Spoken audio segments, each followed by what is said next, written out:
Yo, what's good YouTube? It's your boy Phantom coming at you with another video. In today's video, I'm going to be talking about how I was stranded at a bus stop doing cocaine all night.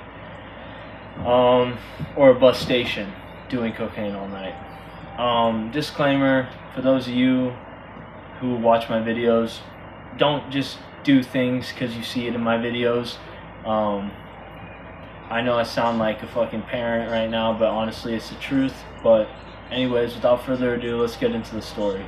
So today I woke up, or on this day I woke up and I decided that today I'm gonna go get some blow. So I hit up my plug, told my grandpa I want to go to the train station to go down to Pomona to hang out with my friends, and he said okay, surprisingly. And I went down there to the train station. My grandpa took me. I said bye, got my ticket, waited for the train, and as usual, there's the usual tweaker activities at the train station with a bunch of tweakers doing meth or whatever, and they're just slumped over and shit. There's probably like one or two tweakers, honestly. You know, I kind of over-exaggerated there, but fuck it. There was definitely people smoking weed. It's California, what do you expect? But yeah, I waited, and then the train got there, and I got on. And the thing about these trains and buses in SoCal, they like to pass you, and they just don't do their fucking jobs. And they're assholes, and I end up flipping them off and being like, fuck you, like, why didn't you pick me up, type shit. But regardless of that, the train stopped, thank God, and didn't do that shit. And I got on, and I took my venture down to downtown LA so I could get on the bus to get to Pomona. And when I make it down there, and I'm waiting for the bus, there's this bitch in the middle of the street. I have a picture of it, I'll put it on screen. She's in the middle of the street, and, well, I don't know if I know how to put it on the screen. If I figure out how to do it, I'll put it on screen. But yeah, anyway, she's in the middle of the street, and she's just standing there. And she's just looking at me. And she's in the middle of the freeway, not just the street, the freeway. And she's on the fucking shoulder lane in the center. And it's absolutely ridiculous. But I'm just chilling there, and I'm like, yo, what is this bitch doing, bro? Like, why? Like, you're gonna get fucking killed, like, straight up. So I took a picture of her because I thought it was funny, but it's hilarious, but it's not, you know. But regardless of that, I just waited for the bus. She ended up like walking down the fucking freeway till I couldn't see her anymore. Beats me, man. But I eventually got on my bus, and I went down to Pomona, and it took a while to get there, but eventually I got there. It was still daylight out, but it was like 3 in the afternoon, and I had to get back on time, and it took my plug like an hour or two, sometimes like several hours. On this night, it took 4 hours for him to get there. So I was like waiting till like 7:30 until he got there. And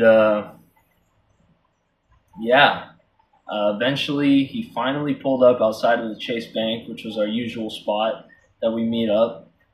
And yeah, I had to get back from Pomona back to Santa Clarita in the nick of time to get on the bus. A lot of the time I would make it late to the bus, like just on time. But this time I didn't, and we'll talk about that in a second when I get later into the story. But yeah, so I pick up my blow, and immediately I just get to business. I go down to the train station / bus station, and I start sniffing that shit like crazy, bro. I gum a bunch of it, I sniff a bunch of it in both nostrils, and my whole face is numb, and I'm fucked up, dude. Like, I am fucking geeked out of my mind. And I had to hide it. There was like a security guard like looking when I was doing it, and I put it away real quick. Or I went behind the bushes, did the line, put my shit away. I would do it off my portable charger.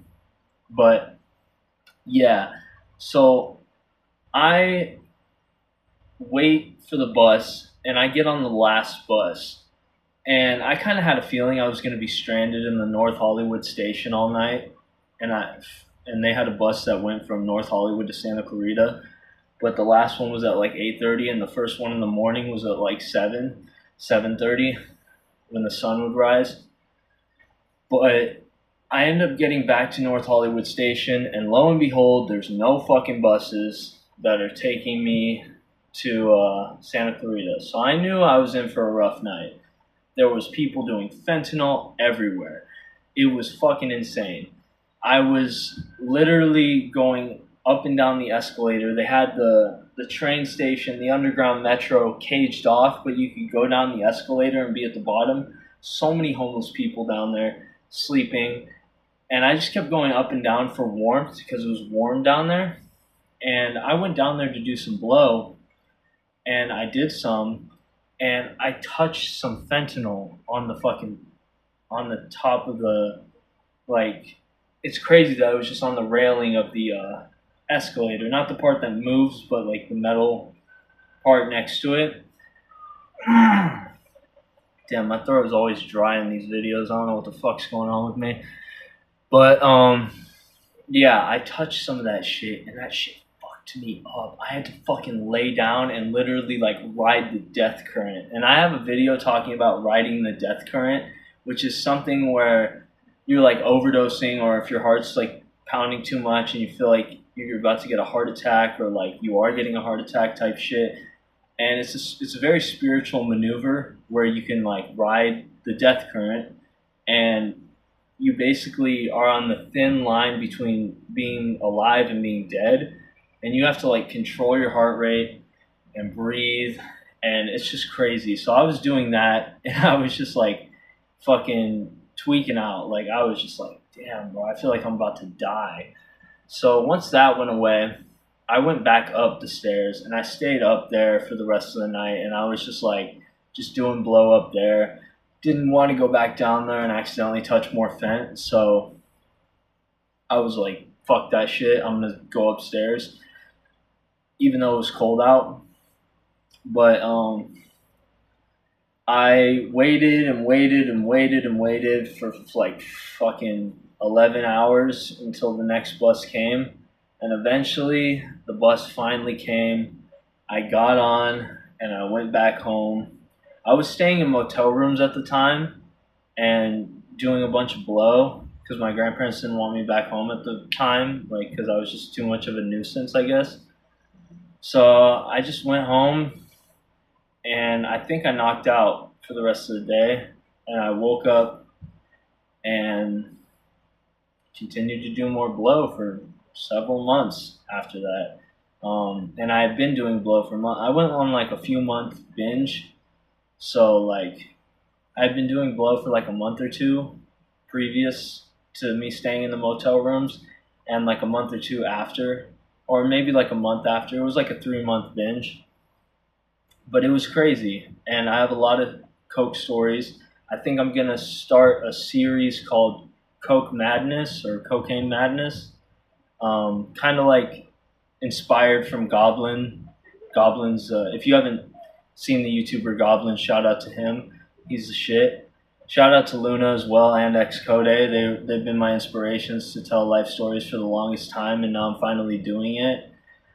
But yeah, inspired by Goblin's Cocaine Chronicles, he literally made a 9-episode series of how he was doing blow every single day from in the summer of 2019.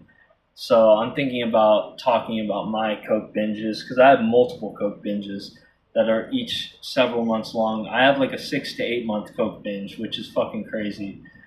But yeah, I hope you all enjoyed the video. Don't forget to like and subscribe if you haven't already, and hope you have a nice day or night.